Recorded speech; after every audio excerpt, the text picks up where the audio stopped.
To accent the green a little bit, I am going to actually have some blue dye mixed in, and I'm wiping that on the whole top.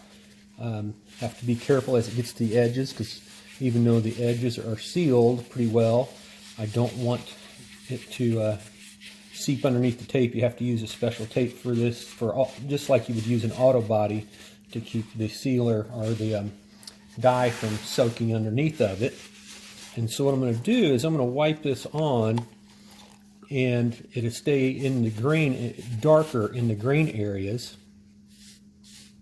and then it will be lighter after I go ahead and wipe it back off. I don't want to go all the way up, I don't think, at least not right now, because I know I want some of this area that gets up towards the horn to stay lighter for the fade that you were looking for. And so just giving you a little shot here of how dark this will be before I sand it back off, which sounds kind of weird, but it will leave the dark edges in the grain that you'll see here when I do sand it back off or wipe it back off to a large degree with some alcohol. This is just dye called TransTint dye mixed in with alcohol.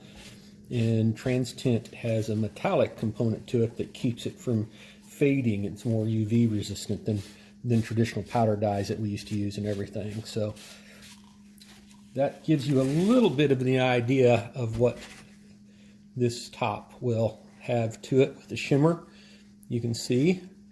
And so hopefully that's got some idea of what we're looking at. And I've got written on the sides some color things. This is going to be plain, clear, a little light blue here, then kind of a teal through here, and it'll fade down to the bright medium blue down here, which is probably not that far from this color once it's on fully.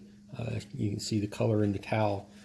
So just a little update, really kind of just waiting around a little bit for things to dry on the inlays, and haven't messed with that at all. I've got some work that I have to do, a lot of work on the inlays yet to do, and the headstock, still bending the headstock piece that goes on it. So thought I'd give you an update. Have a great day.